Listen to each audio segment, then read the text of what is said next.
Selamat datang di Jalan Cermin. Jangan lupa like, komen, dan subscribe. Kaisar Agung Seni Bela Diri. Bab 4941-4950. Pada saat ini, Luo Xiu masih memiliki aura yang menyamar sebagai harimau emas. Saat dia datang ke sini, matanya segera tertuju pada Crystal Ice Avenue. Bagus sekali. Dari fluktuasi aura Dao, Luo Xiu dapat mengetahui bahwa harta ini selain digunakan untuk menempa tubuh fisik, juga dapat menempa Dao bela diri sejati dan mengembangkan kekuatan magis Dao Es. Tentu saja, meskipun ada perbaikan, perbaikannya tidak terlalu besar. Namun bagi Luo Xiu pada tahap ini, asalkan ia dapat berkembang, tidak peduli seberapa kecil kaki nyamuk itu, ia tetaplah daging. Adapun para jenius muda dari semua dimensi yang hadir, Luo Xiu tidak menanggapi mereka dengan serius sama sekali. Tingkatan tertinggi dari kultivasi adalah semi-abadi. Seseorang pada level ini tidak lagi memenuhi syarat untuk dianggap sebagai lawannya. Di antara makhluk-makhluk yang hadir, satu di antaranya juga berasal dari klan binatang leluhur harimau emas. Melihat penampilan Luo Xiu, dia langsung ingin menyapa. Alhasil, sebelum dia sempat membuka mulut, Luo Xiu langsung mengangkat tangannya dan melambaikan tangan, tanpa repot-repot mengucapkan sepatah kata pun yang tidak masuk akal. Ledakan. Sepotong cahaya keemasan meledak keluar, seperti air pasang keemasan. Beberapa pendeta muda di alam dimensi kelima langsung pingsan dan pingsan seketika. Adapun makhluk-makhluk dari alam lain yang tidak berada di alam 5 dimensi, mereka semua hancur menjadi kabut darah bubuk di bawah dampak riak emas, dan mereka tidak bisa mati lagi. Segera setelah itu, Luo Xiu berjalan seolah-olah sedang berjalan-jalan di halaman, menghancurkan perisai dengan tamparan, dan mendapatkan kristal jalan es. Situasi di mana alam kuasi abadi tidak berdaya dapat dihancurkan di depannya hanya dengan lambaian tangannya. Kemudian, Luo Xiu langsung menghancurkan kristal Dao es hingga berkeping-keping, membuka mulutnya dan menghisapnya, menelan asal Dao yang terkandung dalam harta ini. Dalam sekejap, garis-garis embun beku muncul di tubuh Luo Xiu, dan seluruh tubuhnya tampak berubah menjadi patung es, membeku di tempat. Tidak butuh waktu lama, embun beku perlahan-lahan mencair. Sinar cahaya biru menyatu ke dalam tubuh Luo Xiu, dan semburan aura kuat terpancar dengan Luo Xiu sebagai pusatnya. Asal-usul yang terkandung dalam Crystal Ice Avenue dengan cepat disempurnakan olehnya dan diubah menjadi kegunaannya sendiri. Ledakan. Luo Xiu mengangkat tangannya dan melambaikan tangan, lalu bongkahan es menderu ke depan, mengubah area luas menjadi dunia es dan salju, bahkan ruang pun membeku. Bisa digunakan untuk sementara waktu. Mungkin tidak cukup untuk menghadapi alam abadi, tapi cukup untuk menghadapi alam abadi. Di bawah alam abadi, bahkan bisa membunuh seketika. Luo Xiu sedang dalam suasana hati yang baik. Meskipun peningkatan kekuatan keseluruhannya sangat lemah, bagaimanapun juga, ini hanyalah sepotong kristal Ice Avenue. Jika lebih banyak lagi yang bisa ditemukan, asal-usul Ice Avenue akan ditingkatkan. Tidak hanya tubuh fisik dapat terus ditempa dan ditingkatkan, jalan es juga akan menjadi semakin kuat, dan jalan Zhenwu yang terintegrasi dengan jalan es juga akan meningkat. Ini bukan berarti Luo Xiu telah menguasai Ice Avenue lagi, tetapi Zhenwu Avenue menyerap Ice Avenue dan kemudian berevolusi menjadi Ice Avenue. Lagi pula, Dao Zhenwu sangat murni, dan mustahil membiarkan eksistensi Dao kedua, tetapi ia dapat mengembangkan berbagai Dao lain yang telah dikuasai atau dipahami Luo Xiu. Di masa lalu, Luo Xiu pandai menggabungkan beberapa jalan menjadi satu. Jalan Zhenwu bertransformasi dari jalan gabungan setelah dipecah dan kemudian dibangun. Inilah kemurnian tertinggi. Kemurnian semacam ini juga bisa disebut jalan yang sempurna. Setelah sekian lama, Luo Xiu sudah pergi. Beberapa pendeta dari alam 5 dimensi yang pingsan membuka mata mereka dan melihat sekeliling dengan pandangan kosong. Crystal Ice Avenue hilang. Makhluk-makhluk dari dimensi lain juga menghilang. Satu-satunya ingatanku adalah tentang seorang pria yang tampaknya berasal dari ras asing. Dia melambaikan tangannya dan muncullah cahaya keemasan, lalu tidak terjadi apa-apa. Siapa pria itu? Bagaimana bisa ada kehadiran yang begitu kuat di daerah pinggiran paling bawah? Apakah semua makhluk dari dunia lain mati? Mengapa hanya sedikit dari mereka dari dimensi kelima yang hidup? Segala macam keraguan muncul dalam benak. Satu-satunya penjelasan mungkin adalah bahwa orang yang melakukan tindakan tersebut juga berasal dari alam dimensi kelima. Apakah identitas aliennya merupakan penyamaran? Tepat ketika mereka mencoba mengingat kembali wujud orang yang melakukan tindakan tersebut, semburan rasa sakit yang hebat tiba-tiba datang dari lubuk jiwa mereka, dan mereka dengan cepat menghentikan pikiran mereka dan tidak berani untuk terus berpikir. Alasannya, itu karena saat Luo Xiu beraksi, dia menggunakan kekuatan jalan raya, yang membuat jiwa mereka tersengat selama mereka mencoba melihat diri mereka sendiri dengan jelas dalam ingatan mereka. Lagi pula, dia tidak ingin seorang pun mengetahui identitasnya. Di luar aula agung, Para petinggi dari segala lapisan masyarakat menatap proyeksi Aula Agung, wajah mereka berubah. Selain para suprim ini, ada orang-orang khusus yang bertanggung jawab untuk mengawasi. Begitu seseorang dari pihak mereka meninggal di Aula Suprim, kartu kehidupan, kartu jiwa, dan benda-benda kausal lainnya yang terkait juga akan hancur. Tidak lama setelah Aula Agung dibuka, banyak orang telah meninggal. Dulu, setiap kali dibuka, banyak orang yang meninggal, itu hal yang biasa. Namun kali ini berbeda, karena hanya sedikit orang yang masuk kali ini, dan mereka semua adalah elit. Menurut akal sehat, seharusnya tidak mudah untuk memiliki banyak kematian. Berdasarkan tingkat kultivasi, kematian terbanyak terjadi di tingkat alam kuasi abadi, dan mereka seharusnya diteleportasi ke istana terluar di bagian bawah. Bahayanya tidak banyak, jadi bagaimana mungkin ada kerugian sebesar itu? Yang terpenting adalah orang-orang ini mati bersama, dan kemungkinan besar mereka berkumpul bersama. Mungkinkah ada masalah dengan teleportasi acak aula tertinggi, yang memindahkan sekelompok orang lemah dan satu orang kuat bersama-sama? Beberapa orang kuat tertinggi saling bertukar apa yang mereka miliki dan memperoleh sejumlah informasi melalui kematian dan jatuhnya bidak catur mereka sendiri, sehingga mereka dapat lebih akurat memahami pergerakan di aula tertinggi. Pub Future Arts beberapa orang menatap dingin ke alam 5 dimensi, karena banyak orang dari berbagai kekuatan dan ras di berbagai dimensi meninggal. Namun alam 5 dimensi tampaknya tidak mengalami kerugian, itu agak salah. Menurut teori normal, begitu orang-orang dari alam 5 dimensi memasuki aula tertinggi, mereka akan menjadi sasaran ketika bertemu orang-orang dari dimensi lain, dan mereka akan menderita kerugian terbesar. Hasilnya adalah, dibandingkan dengan kerugian para dewa leluhur, iblis leluhur, dan roh leluhur, alam 5 dimensi sebenarnya menderita kerugian yang lebih kecil. Bahkan dua penguasa tertinggi, Wu Zu dan Shen Zu, dari alam 5 dimensi pun bingung dan kacau. Apa yang sedang terjadi? Mungkinkah alam 5 dimensi beruntung dalam perjalanan ke aula tertinggi ini? Apapun, Wu Zu dan Shen Zu sedang dalam suasana hati yang baik. Semakin sedikit korban di pihak mereka, semakin baik. Semakin besar kemungkinan membawa pulang lebih banyak harta karun. Apakah generasi master top berikutnya di alam 5 dimensi dapat dikultivasikan? Pada dasarnya harapannya terletak pada perburuan harta karun di aula tertinggi. Tepat saat itu, ada gerakan lain dari para penguasa tertinggi di berbagai alam. Beberapa saat yang lalu, beberapa master tertinggi, yang seharusnya menjadi generasi muda dari alam semi-abadi di area luar di bagian bawah, meninggal pada saat yang sama. Jelas, ini bukan lagi fenomena normal. Sekalipun mereka secara tidak sengaja masuk ke beberapa tempat berbahaya, mustahil mereka bisa mati seketika. Satu-satunya penjelasannya adalah, ada master yang jauh lebih kuat dari mereka, dan mereka membunuh mereka semua dalam sekejap. Siapa di antara generasi muda yang punya kemampuan ini? Tanya seseorang dengan nada muram. Mampu membunuh begitu banyak jenius muda yang hampir abadi dalam sekejap, setidaknya kekuatan tempurnya sendiri telah mencapai tingkat yang mendekati Bukong. Dengan kekuatan sebesar itu, ia dapat menyapu bersih area luar di bagian bawah. Terpengaruh oleh peraturan aula tertinggi, yang kuat di atas tidak bisa turun, hanya yang di bawah yang bisa naik. Hal ini juga mengarah ke orang seperti itu bisa membantai semua generasi muda di bawah komando pasukan besar sendirian. Meskipun mereka yang meninggal adalah orang-orang lemah. Namun, kuota terbanyak dari berbagai kekuatan juga diisi oleh orang-orang lemah ini, dan mereka semua jenius. Kehilangan para jenius ini juga sangat menyakitkan bagi kekuatan manapun. Terutama para jenius yang bisa masuk dalam daftar surga. Siapapun yang jenius bisa menjadi Bukong di masa depan, dan siapa yang beruntung bahkan bisa melangkah ke yang tertinggi. Ada satu orang yang mungkin memiliki kemungkinan ini, yaitu Luo Xiu. Seorang yang agung di dimensi leluhur memandang bintang kota Zentian. Di kota bintang, klon yang ditinggalkan Luo Xiu berdiri di atas kuil Dewa Bintang dengan tangan di belakang punggungnya, menyeringai, Raja Spiritual tertinggi, apa matamu mengawasimu? Bagaimana mungkin aku, Luo, pergi ke aula tertinggi dan membunuh rakyatmu sambil berdiri di sini? Para makhluk tertinggi di semua dimensi benar-benar tidak dapat mengetahui siapa yang membunuh orang-orang di istana tertinggi, dan siapa yang kemungkinan besar berasal dari alam dimensi kelima. Aula Agung sendiri memiliki peraturan dan tata tertib. Mereka yang akan dikirim ke pinggiran paling bawah adalah para jenius dari generasi muda, dan basis kultivasi mereka pada dasarnya tidak akan melampaui alam abadi. Di bawah pembatasan ini, selain Luo Xiu, seharusnya tidak ada pilihan lain selain Luo Xiu yang dapat memenuhi persyaratan dan membantai generasi muda dari semua lapisan masyarakat.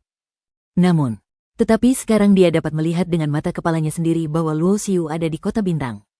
Kalau bukan dia, lalu siapa? Melihat belum tentu percaya. Raja Roh tertinggi mendengus dingin dan tidak terus berdebat dengan Luo Xiu di depan umum.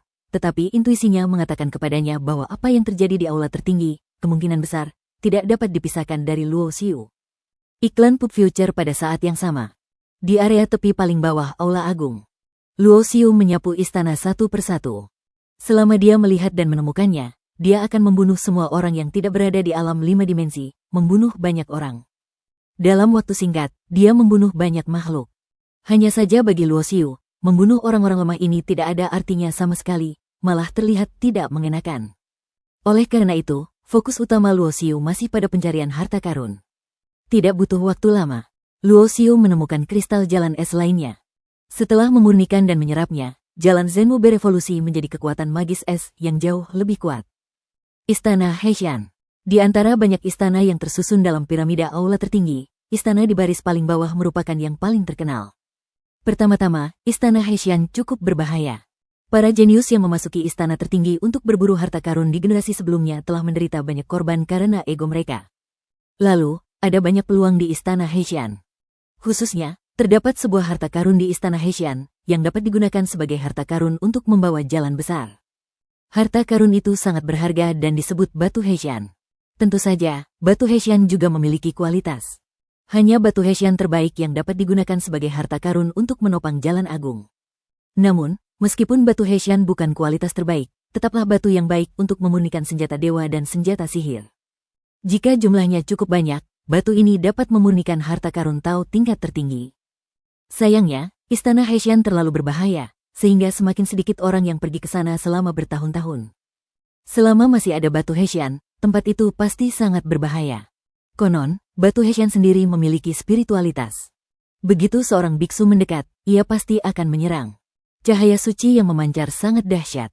Namun ketika Luo Xiu datang, tetapi saya menemukan ada cukup banyak orang berkumpul di istana Hexian. Tampaknya, orang-orang ini semua datang demi batu Hexian. Lagi pula, batu Hexian tingkat rendah pun bisa digunakan untuk memurnikan harta karun Tao abadi. Jika kalian cukup beruntung mendapatkan batu Hexian tingkat tinggi, kalian pasti akan dimuliakan dan dihadiahi oleh kekuatan tertinggi setelah mendapatkannya. Bisa dibilang kalian telah mencapai langit dalam satu langkah. Awalnya, harta karun yang membawa Dao Agung digunakan oleh setengah langkah tertinggi untuk mencapai alam tertinggi. Namun, beberapa maha tinggi yang tubuh daunnya hancur juga membutuhkan harta karun tersebut untuk memulihkan kultivasi mereka. Oleh karena itu, pada waktu kapanpun, harta karun yang dibawa oleh jalan tersebut pasti diminati. Pada saat ini, banyak orang dari semua lapisan masyarakat berkumpul di depan gerbang istana Hexian membicarakannya. Ketika Luo Xiu datang, beberapa orang meliriknya. Namun, Luo Xiu tidak mau repot-repot mengatakan omong kosong lagi dan langsung mengambil tindakan. Segera, tidak ada seorang pun di gerbang istana Hexian. Saking bersihnya, seolah tak ada jejak pertempuran. Sungguh terlalu mudah bagi Luo Xiu pada tahap ini untuk membunuh orang-orang ini di bawah alam abadi. Pembunuhan Luo Xiu bukanlah pembunuhan yang tidak bertujuan. Di satu sisi, tujuannya adalah untuk melemahkan kekuatan musuh di dimensi lain. Semakin banyak orang yang terbunuh, semakin sedikit harta yang bisa dibawa keluar dari istana tertinggi oleh mereka yang berada di dimensi lain. Dan memang ada makhluk dari alam manapun dapat memperoleh asal-usul mereka setelah membunuh mereka. Asal-usul ini juga mengandung karakteristik jalan dimensi dari semua alam, dan dapat dilahap dan diserap oleh jalan Zenmu milik Luo Xiu sebagai makanan. Asal-usul alam kuasi abadi terlalu lemah, dan peningkatannya minimal. Namun Luo Xiu tidak menginginkan terlalu sedikit, ia hanya menjumlahkan. Jika semua orang yang hampir abadi di alam dimensi terbunuh, Luo Xiu memperkirakan hal itu akan dapat mengangkatnya ke beberapa alam. Bukan sedikit saja, bisa berarti banyak. Setetes air menembus batu. Tidak lebih dari itu. Di depan istana Hexian, Luo Xiu melambaikan tangannya dan membunuh kawanan lainnya. Dia tidak menanggapinya dengan serius, hanya melambaikan lengan bajunya dan tidak menghilangkan secuil awan pun. Tetapi para makhluk agung dari segala lapisan masyarakat yang menunggu di luar tidak bisa tinggal diam. Faktanya, beberapa orang yang paling berkuasa langsung mengumpat dengan keras di tempat, dengan amarah yang meluap-luap dan niat membunuh yang mendidih. Karena termasuk golongan orang yang baru saja terbunuh. Dia memiliki 3 orang di bawah komandonya. Dan pusat kekuatan tertinggi ini hanya memiliki 5 kuota. 3 di antaranya hilang sekaligus, sungguh kehilangan yang sangat besar. Lagi pula, ini baru permulaan. Beberapa orang mungkin bertanya-tanya, sebuah lembaga tinggi negara hanya memiliki 5 posisi? Iklan Pub Future namun pada kenyataannya, seorang mahkamah agung yang dapat menduduki 5 jabatan saja sudah dianggap sebagai minoritas. Lagi pula, jumlah tempat totalnya hanya 1000. Jumlah makhluk tertinggi di seluruh dimensi surga pasti lebih dari 200, dan 5 tempat sudah di atas rata-rata. Masalahnya adalah, begitu banyak orang meninggal satu demi satu. Namun tampaknya dia sengaja menghindari orang-orang di alam dimensi kelima. Apa yang terjadi di sini? Satu persatu, para sakti itu menatap leluhur bela diri tertinggi dan leluhur ilahi tertinggi. Leluhur agung dengan dimensi iblis leluhur berteriak dengan marah, "Leluhur ilahi, apakah ini pekerjaanmu?" Leluhur ilahi tertinggi tampak tenang dan berkata dengan tenang, "Kalau begitu, katakan padaku, di antara para biksu muda kita di alam 5 dimensi, siapa yang memiliki kekuatan sebesar itu?" Setiap kali, sedikitnya selusin makhluk dari semua jenis kehidupan dibunuh pada saat yang sama. Dia bisa membunuh lebih dari selusin lawan dengan level yang sama dalam sekejap.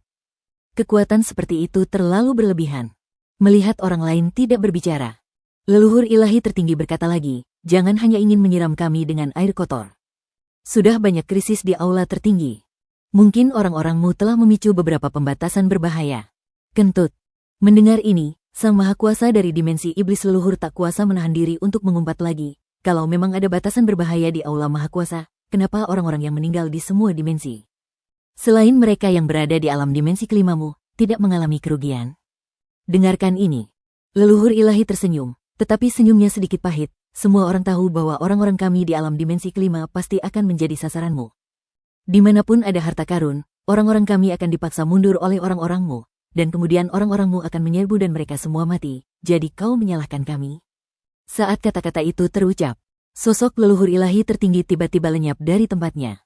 Saat berikutnya, dia datang tepat di depan dimensi iblis leluhur tertinggi dan menyerang dengan satu telapak tangan. Sang Maha Kuasa dari dimensi iblis leluhur tak kuasa menahan diri untuk mengubah raut wajahnya, meraung marah, memadatkan jalannya sendiri, dan berhadapan dengan Sang Maha Kuasa leluhur ilahi. Ledakan. Suara keras mengguncang tempat itu. Sosok leluhur ilahi tertinggi kembali ke posisi semula, dengan wajah tanpa ekspresi. Dimensi iblis leluhur tertinggi yang tadi bersikap agresif, berlumuran darah dan tampak agak sengsara. Martial Ancestor Supreme juga ingin mengambil tindakan. Para pakar agung lainnya dari semua lapisan masyarakat berkumpul di sekelilingnya, lalu leluhur bela diri tertinggi menurunkan tangannya yang terangkat. Tidak apa-apa menindas orang di alam dimensi kelima kami. Kalau kau terlalu sering menindas orang lain, apa kau benar-benar berpikir kami terbuat dari tanah liat? Leluhur ilahi tertinggi mendengus dingin. Leluhur bela diri tertinggi tertawa, menyetujui apa yang dikatakan leluhur ilahi tertinggi. Sekalipun ada banyak musuh di sekeliling mereka, mereka tidak takut. Sebab jika kita benar-benar ingin bertarung, bahkan jika kita dapat membunuh 2 di antaranya, setidaknya 5 atau 6 makhluk tertinggi ini dari semua lapisan masyarakat harus mati.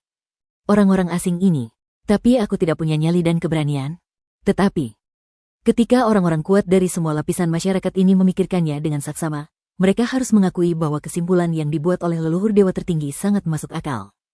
Namun, sekalipun apa yang dikatakannya masuk akal, para makhluk tertinggi dari semua dimensi tidak mau menyetujui pernyataannya. Lagi pula, banyak sekali rakyatnya yang meninggal. Alam dimensi kelima mengalami sedikit sekali kerugian. Bagaimana mereka bisa merasa nyaman? Kematian demi kematian.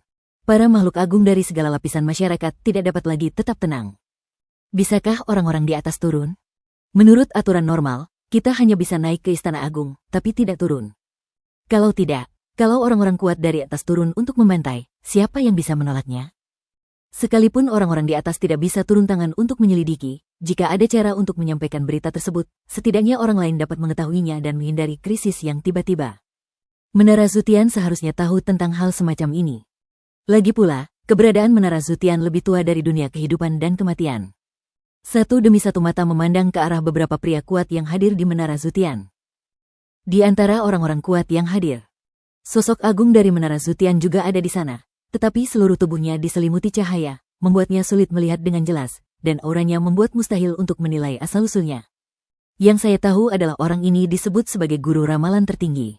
Di era dimensi tertinggi, tidak banyak aturan di istana tertinggi. Mereka yang memenuhi syarat untuk berada di puncak mewakili status yang lebih tinggi. Wajar bagi yang kuat untuk turun. Sebaliknya, orang dengan status lebih rendah tidak bisa naik begitu saja. Pergilah. Tapi kemudian itu tidak berhasil. Aturannya justru sebaliknya. Memang bukan tidak mungkin melanggar aturan ini, tetapi biayanya agak tinggi, dan kebanyakan orang tidak tahan dengan reaksi negatifnya. Menurut Master Ramalan Tertinggi Menara Zutian, selama Anda cukup kuat dan dapat menahan serangan balik, Anda dapat turun dari ketinggian aula tertinggi. Hanya saja belum ada yang mencobanya sebelumnya. Lagi pula, Saat Anda pikir Anda cukup kuat tetapi ternyata Anda tidak cukup kuat, Anda sedang mencari kematian. Kirim pesan ke istana tertinggi. Anda juga dapat mengirimkannya. Tapi ada harganya. Lagi pula, di mana Istana Agung? Sulit untuk melewati batasan-batasan kuat yang tak terhitung jumlahnya di Istana Agung dan mengirim pesan masuk, bahkan jika semua batasan di Istana Agung tidak dibuka. Luo Xiu tidak terburu-buru memasuki Istana Hexian. Karena dia merasakan aura yang familiar mendekat ke sini. Saat jarak makin dekat, Luo Xiu sudah tahu siapa orang itu. Wu Wei. Orang ini benar-benar memasuki aula tertinggi. Kamu cukup berani. Luo Xiu mendongak dan menangkap Wu Wei dari udara.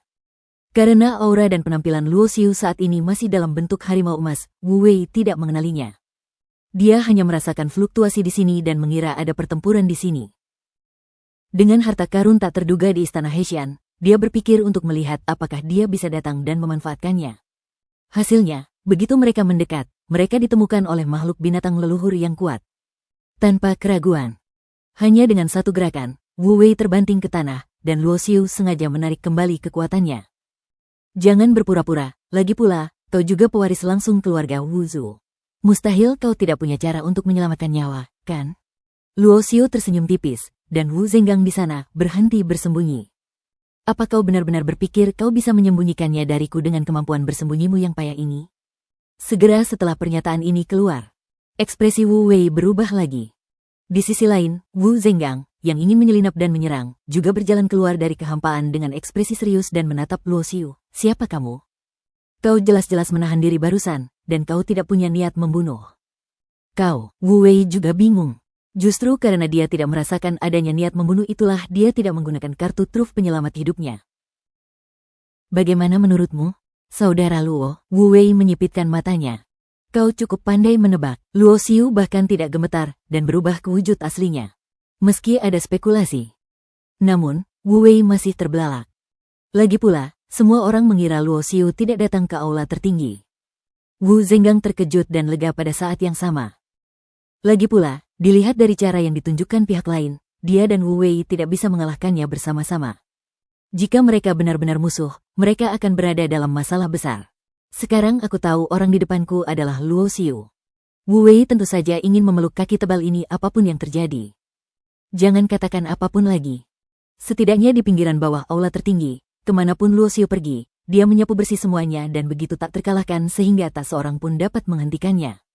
Melihat ekspresi yang mulia yang tak tahu malu, mulut Wu Zenggang berkedut, tetapi dia harus mengakui bahwa Luo Xiu memang sangat kuat, dan dia jauh lebih rendah. Namun Wu Zenggang selalu penasaran. Luo Xiu, alam apakah ini? Dalam persepsinya, dia bisa merasakan kalau Luo Xiu sangat kuat, tapi dia tidak bisa merasakan seberapa kuat Luo Xiu sebenarnya. Saudara Luo, bagaimana keadaanmu sekarang? Apakah kamu sudah mencapai alam abadi? Tanya Wu Wei. Iklan Pub Future. Wu Zenggang merasa malu untuk menanyakan pertanyaan ini, lagi pula ini menyangkut privasi praktik Luo Xiu sendiri. Namun Wu Wei tampaknya tidak memiliki kesadaran ini. Namun, memang ada persahabatan seperti itu antara Wu Wei dan Luo Xiu. Saat Wu Wei pertama kali bertemu Luo Xiu masih jauh dari ketenaran dan kekuatannya saat ini. Persahabatan pada tahap itu tidak diragukan lagi sangat tulus dan langka. Jika bukan karena sumber daya yang disediakan oleh Wu Wei, Luo Xiu mungkin tidak akan bisa berlatih dengan lancar saat berada di istana seni bela diri. Jadi, Luo Xiu sama sekali tidak merasa bahwa pertanyaan Wu Wei tidak pantas dan dia menjawab tanpa berpikir, aku baru berada di puncak keabadian. Puncak yang hampir abadi? Wu Wei dan Wu Zenggang sama-sama tercengang. Saat itu, Luo Xiu menambahkan, sudah kubilang, itu adalah tingkat kultivasi pintu rahasia jiwaku, belum termasuk tubuh fisik. Jika aku memiliki pintu rahasia tubuh, itu hanyalah puncak alam tanpa awal. Dengarkan ini. Wu Wei dan Wu Zenggang sama-sama tercengang. Pintu rahasia tubuh fisik adalah puncak alam tanpa awal. Sehebat itukah? Mereka semua telah mendengar bahwa kekuatan tempur Luo Xiu yang paling dahsyat terletak pada tubuh fisiknya. Konon, dengan kekuatan tubuh fisiknya, ia mampu bersaing dengan alam abadi. Inilah mengapa ia disebut sebagai orang nomor satu di generasi muda. Ia bisa disebut Zuo, sang pemuda sejati. Namun alam fisiknya sebenarnya satu alam lebih lemah dari alam jiwa. Untuk aspek ini, Luo Xiu tidak punya penjelasan. Faktanya, dalam waktu yang lama, Luo Xiu dapat merasakan bahwa tekad jiwanya semakin kuat dan semakin banyak pintu rahasia jiwanya yang terbuka. Berdasarkan kekuatan tekad jiwanya, Luo Xiu telah lama mampu memasuki alam-alam abadi. Tapi beginilah masalahnya. Pintu rahasia jiwa Luo Xiu belum ditempa, jadi belum dianggap sebagai alam abadi. Batas pintu rahasia tubuh fisik adalah 333. Luo Xiu merasa bahwa batas satu pintu rahasia jiwa mungkin adalah 333. Jadi dia masih menunggu. Ketika pintu rahasia jiwa terbuka menuju 333, tidak akan terlambat untuk menerobos ke alam yang lebih tinggi. Jika tidak, begitu terobosan dilakukan sekarang, akan jauh lebih sulit untuk memperbaiki kelemahan mendasar di masa mendatang. Luo Xiu bahkan punya firasat, kalau kelak dia bisa membuka pintu rahasia jiwa ke 333, pengembangan jiwanya pasti akan lancar, dan dia akan otomatis masuk ke alam abadi. Dan untuk langsung mencapai puncak alam abadi pun bukan masalah besar. Kenapa ayahmu mau mengizinkanmu masuk? Kalau tidak salah, ayahmu sepertinya hanya punya satu putra sepertimu, kan? Luo Xiu menatap Wu Wei. Sebagai keturunan langsung keluarga Wuzhu, Wu Wei dapat dikatakan sebagai satu-satunya penerus Wu Longsu pada generasi berikutnya. Meskipun Wu Zenggang juga berasal dari keluarga Wuzhu, dia bukan keturunan langsung. Meskipun Luo Xiu dapat merasakan bahwa ada kekuatan tak terduga yang tersembunyi di tubuh Wu Wei, seharusnya Wu Longsu, yang baru saja mencapai status tertinggi, atau Wu leluhur tertinggi, telah meninggalkan beberapa kekuatan di tubuhnya, yang dapat dianggap sebagai kartu trufnya untuk menyelamatkan hidupnya. Namun masalahnya, dibatasi oleh kekuatan Wu Wei sendiri, metode kartu truf ini mungkin cukup untuk menghancurkan langit, dan dapat membunuh keabadian, dan pasti tidak akan mampu menyembuhkan alam abadi. Bahkan dengan kartu truf seperti itu, Anda tetap bisa kehilangan nyawa jika mencoba masuk ke aula tertinggi. Segera setelahnya, Luo Xiu menatap Wu Zenggang lagi. Pria yang dipuji sebagai jenius nomor satu keluarga Wuzhu ini memang luar biasa. Wu Zenggang menghindari tatapan Luo Xiu dan merasa tidak nyaman seluruhnya. Karena Luo Xiu memberinya perasaan bahwa ia tengah berhadapan dengan kekuatan besar, seolah-olah segala hal tentangnya telah terungkap. Faktanya, hampir sama. Setidaknya di mata dan persepsi Luo Xiu, dia dapat mengetahui bahwa pintu rahasia tubuh Wu Zenggang setidaknya telah terbuka lebih dari 220 cara. Selain itu, ada juga penempaan pintu-pintu rahasia tubuh fisik. Semua pintu rahasia tubuh fisik telah ditempa setidaknya 7 kali. Kultivasi Wu Zenggang juga telah mencapai tingkat ke-7 alam kuasi abadi. Setelah berlatih seni bela diri terbaik dari keluarga Wuzhu, tingkat kekuatan Wu Zenggang hampir dapat mencapai tingkat akhir alam abadi. Tetapi, Pub Future Arts dari sudut pandang Luo Xiu, jika Wu Zenggang dapat mengembangkan teknik yang lebih kuat dan mengeluarkan potensi penuhnya, dengan fondasinya saat ini, dia seharusnya tidak memiliki masalah besar dalam menghadapi tahap awal alam abadi secara langsung. Alasan mengapa Wu Zenggang tidak bisa melakukannya, bukan berarti dia tidak cukup berbakat. Seni bela diri dan teknik rahasia keluarga Wuzhu lah yang membatasi prestasinya. Wu Zenggang tidak mengatakan apa-apa, tetapi di matanya, dia bahkan lebih takut pada Luo Xiu, dan dia merasa semakin buruk tentang Luo Xiu. Dia pernah berurusan dengan Luo Xiu sebelumnya. Meskipun dia tahu Luo Xiu sangat kuat, Wu Zenggang tidak punya banyak perasaan lain. Dia hanya berpikir Luo Xiu lebih kuat darinya dan mungkin tidak akan bisa mengejarnya di masa depan. Namun kali ini benar-benar berbeda. Perasaan yang diberikan Luo Xiu padanya menjadi misterius, mendalam, dan tak terduga, seolah-olah dia bahkan tidak bisa melihat ke atas. Kakak Luo. Pada saat ini, Wu Wei menghampiri, menunjuk ke arah pintu masuk istana Hexian, dan berkata, kau menggunakan kuali besar untuk menutupi pintu masuk istana. Apa kau berencana untuk melumpuhkan semua orang jenius dari berbagai lapisan masyarakat yang berkumpul di sini? Luo Xiu mengangguk tanpa komitmen. Jalannya menuju pertumbuhan spiritual mencakup pembunuhan, jadi dia, Luo Xiu, tidak akan memiliki emosi yang tidak perlu seperti rasa kasihan terhadap hal-hal seperti pembunuhan. Wu Wei tidak memiliki pengalaman pertumbuhan yang sama dengan Luo Xiu, jadi ketika dia melihat ketidakpedulian Luo Xiu, dia sedikit mengerutkan kening dan berkata, membunuh terlalu banyak bukanlah hal yang baik. Terutama di tempat dengan aturan khusus seperti istana tertinggi. Itu semua tergantung pada manusia. Luo Xiu tersenyum tipis, tetapi tetap tidak ambil pusing. Karena menurutnya, ide-ide Wu Wei agak kewanitaan. Dia tidak berdebat dengan Wu Wei. Lagi pula, mereka tumbuh di lingkungan yang berbeda dan memiliki perjalanan mental yang berbeda pula. Tidak ada yang perlu dibicarakan, dan tidak perlu ada yang mengganggu persahabatan satu sama lain karena perselisihan. Tergantung pada hal-hal buatan manusia. Betul. Selama kamu cukup kuat, tidak peduli seberapa besar sebab dan akibat dari pembunuhan itu, tidak ada yang bisa melakukan apapun padamu, dan semuanya akan baik-baik saja. Wu Wei berkata sambil tersenyum, tapi kau harus berhati-hati. Aku tahu kakak Luo sangat kuat, tetapi beberapa keturunan orang terkuat sepertiku mungkin memiliki trik penyelamat hidup tersembunyi di dalam diri mereka, yang dapat menimbulkan beberapa ancaman bagimu. Luo Xiu mengangguk, dan dia memang telah mempertimbangkan masalah ini. Namun Luo Xiu masih tidak menganggapnya serius. Sebab, sekuat apapun metodenya, Anda tetap harus mampu mengendalikannya. Misalnya, jika kekuatan tertinggi memadatkan suatu kekuatan magis dan menaruhnya di tubuh Anda, maka saat Anda menghadapi bahaya, kekuatan magis ini akan meledak. Tetapi kekuatan gaib ini menggunakan tubuhmu sebagai pembawanya, jadi batas kekuatan yang dapat dipancarkan kekuatan gaib itu adalah batas yang dapat ditahan oleh tubuhmu. Dengan kata lain, kunci kemampuan keturunan tertinggi tersebut untuk mengendalikan situasi ada di tangan mereka. Dan kesenjangan antara orang-orang ini dan Luo Xiu juga sangat besar. Jadi, bahkan jika dia benar-benar menghadapinya, Luo Xiu tidak takut. Sama seperti kekuatan dalam tubuh Wu Wei, jika meledak, dapat membunuh orang di alam abadi, dan dia, Luo Xiu, tidak dapat menandinginya. Beberapa orang keluar dari istana Hexian dan mendapati pintu masuk dan keluar istana Hexian telah diblokir. Mereka mulai menyerang tanpa ragu-ragu. Gemuruh. Terlihat jelas bahwa bayangan kuali emas tersebut terus-menerus bergetar dan berguncang setelah dipukul. Luo Xiu tidak peduli dan bertanya, apakah kamu melihat kakak seniorku Chen Feng dan yang lainnya? Wu Wei menggelengkan kepalanya, aku tidak melihatnya, mungkin mereka sudah naik, kan? Tuan Wu pasti tidak akan berada di pinggiran paling bawah, jadi jika mereka ingin bergabung, mereka pasti akan memilih untuk naik. Luo Xiu mengangguk setelah mendengar ini. Apa yang dikatakan Wu Wei hampir sesuai dugaannya, karena Tuan Wu dan yang lainnya memasuki aula tertinggi kali ini bukan untuk Daoyun Divine Jade. Dengan kekuatan garis keturunan seni bela diri asli saat ini, mereka tidak memenuhi syarat untuk merebut benda itu. Mereka datang ke sini kali ini untuk menggali mutiara tulang. Mutiara tulang adalah harta karun istimewa dari Istana Agung. Mutiara ini memiliki manfaat besar dalam menempa pintu rahasia jiwa, sehingga sangat populer. Namun, di Skeleton Pearl tidak berada di area terbawah, melainkan di area tengah aula tertinggi. Pub Future Arts menghitung aula tinggi pada titik tertinggi. Struktur piramida aula utama memiliki total 9 baris istana. Boleh dibilang ada 9 istana. 2 baris terbawah juga disebut pinggiran. Dari baris ketiga sampai baris kelima, itu adalah area tengah.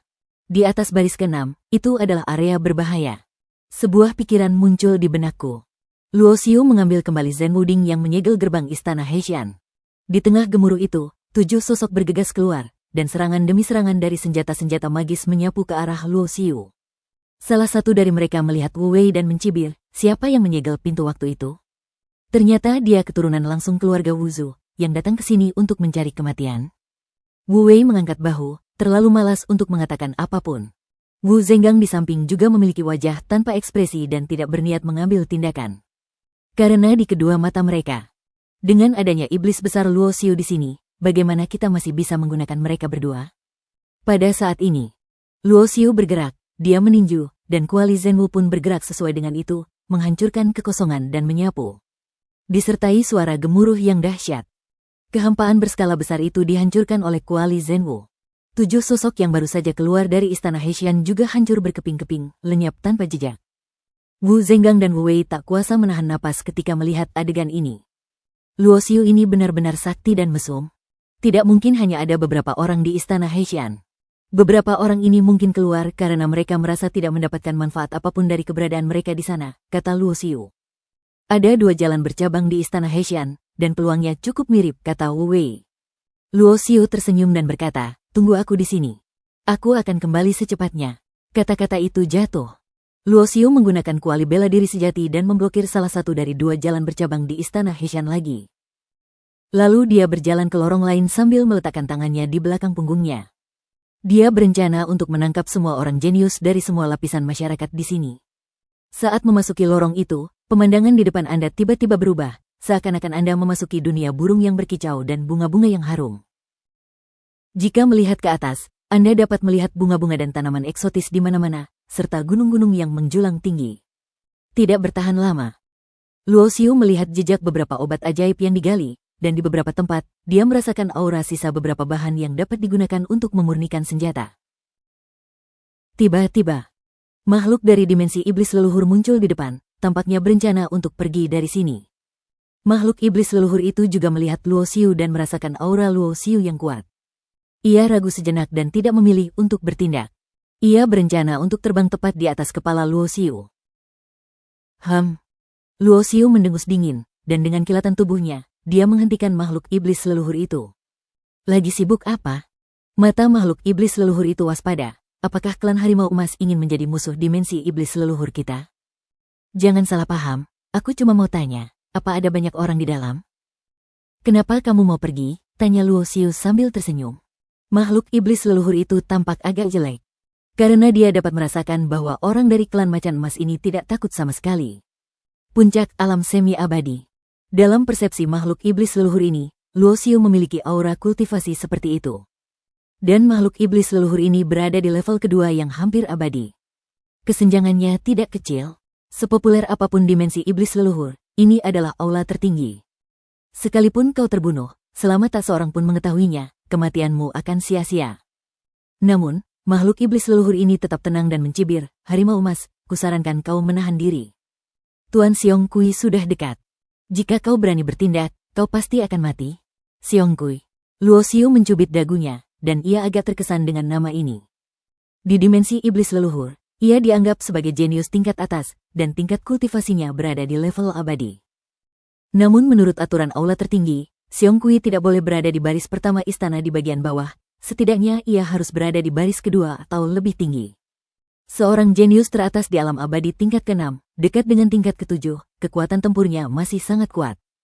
Melihat Luo Xiu tidak berbicara, makhluk iblis leluhur itu terus mencibir, karena kau kenal Tuan Xiong Kui, kau seharusnya tahu bahwa jalan menuju istana Heishan sudah kami siapkan.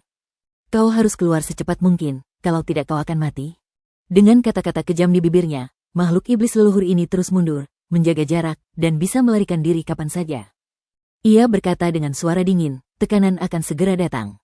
Jika kau tidak pergi, bahkan jika kau ini hampir mencapai puncak keabadian, tapi aku tak bisa menahannya.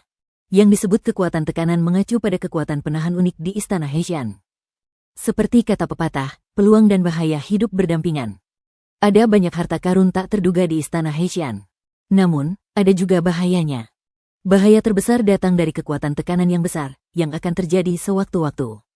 Dikatakan demikian, jika Anda ingin memasuki istana Heishan untuk berburu harta karun, Anda harus pergi sebelum kekuatan tekanan meletus. Lalu tunggu sampai kekuatan tekanan berat itu keluar, berhenti, lalu masuk untuk berburu harta karun, dan seterusnya. Beberapa orang yang pergi sebelumnya, termasuk makhluk dari dimensi iblis leluhur yang mereka temui saat ini, semuanya pasti memiliki pemikiran seperti itu dan bersiap untuk meninggalkan istana Heishan terlebih dahulu. Tetapi Xiong Kui dan orang lain yang disebutkan pihak lain tampaknya tidak berniat pergi saat ini. Jelas sekali, Xiong Kui dan yang lainnya seharusnya mampu menahan tekanan berat ini. Lagi pula, mereka juga jenius papan atas di dimensi teratas partai. Mereka tidak berani menyia-nyiakannya jika tidak punya kemampuan. Adapun makhluk dari dimensi iblis leluhur di depannya, Luo Xiu tersenyum tidak setuju. Bahkan sebelum dia bertanya, pihak lain telah memberitahunya sebagian informasi yang diinginkannya. Untuk informasi lebih lanjut, diperkirakan dengan identitas orang ini, dia tidak akan tahu apa-apa. Jadi, saat ketika Luo Xiu mempunyai pikiran untuk membunuh, makhluk dari dimensi iblis leluhur ini sudah ditakdirkan untuk mati. Tidak diperlukan interval. Luo Xiu terus berjalan maju dengan tangan di belakang punggungnya. Adapun makhluk-makhluk di dimensi iblis leluhur tadi, mereka telah hancur menjadi kabut dan bubuk darah, dan hanyut terbawa angin. Terus berlanjut. Setelah beberapa pembatasan dipicu, berbagai kekuatan meletus dan meraung. Sepanjang perjalanan, Luo Xiu juga mendapatkan banyak material, tetapi levelnya agak rendah.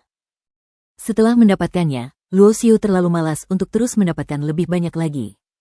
Bahan-bahan yang dapat digunakan untuk memurnikan senjata semi-abadi dan senjata sihir mungkin bernilai sejumlah uang jika ditinggalkan di luar. Namun di tempat seperti Supreme Hall, hal itu tidak layak disebutkan. Sekarang, jauh di dalam istana Heishan, Xiong Kui, seorang pria jangkung dan kekar, membawa kapak perang di punggungnya, diikuti oleh beberapa makhluk iblis leluhur. Di hadapan mereka, ramuan emas cemerlang tergantung di udara, dikelilingi oleh banyak rune pembatas yang muncul dan menghilang. Harta karun agung dari Jalan Agung adalah obat ajaib. Setelah kau mendapatkan benda ini, nilainya pasti tidak kalah dengan harta karun bawaan. Bahkan obat ajaibnya sendiri sudah cukup untuk dijadikan harta bawaan. Mata Xiong Kui berkilat, tetapi dia tidak berani melangkah maju. Karena batasan seputar obat ajaib itu tidak main-main. Kalau kamu gegabah naik ke sana, kamu cuma bakal mati. Di sampingnya, makhluk iblis leluhur berkata dengan suara berat, kita tidak bisa mendapatkan benda ini, jadi kita tidak bisa hanya melihatnya seperti ini. Mungkin tidak mungkin untuk mendapatkannya. Xiong Kui menyipitkan matanya. Tunggu sebentar, tekanan berat akan muncul, dan kemudian batasan di sekitar obat ajaib juga akan terpengaruh. Ini juga saat kekuatan batasan berada pada titik terlemahnya. Jelas sekali, Xiong Kui ingin mendapatkan obat ajaib. Bahkan jika kau tidak mengalahkannya, kau dapat membuat kesepakatan dengan orang-orang yang sangat berkuasa itu. Jika aku cukup kuat dan menelan obat sihir pemurnian, aku mungkin bisa memasuki alam tertinggi dalam waktu singkat dan melampaui pria Mozantian itu dalam satu gerakan. Asalkan kau bisa mendapatkannya, datang ke Istana Agung kali ini tidak ada salahnya, meskipun kau tidak membutuhkan harta karun lainnya. Mata Xiong Kui tertuju pada obat ajaib emas itu, lalu ia menambahkan, ada 2 jalan menuju Istana Hexian. Seharusnya ada harta karun serupa di kedalaman jalan yang satunya. Jika kita bisa mendapatkannya, kita akan menggunakan metode terbaik untuk mendapatkannya. Cepat pergi ke sana dan lihatlah, jika kau bisa mendapatkan semuanya, kau pasti akan menghasilkan banyak uang. Jika tidak ada yang lain, kalian tidak punya harapan untuk menjadi makhluk tertinggi, tetapi mungkin ada harapan. Segera setelah pernyataan ini keluar, para makhluk iblis leluhur yang mengikuti Xiong Kui dalam petualangan berburu harta karun ini memperlihatkan kegembiraan di wajah mereka. Bersambung.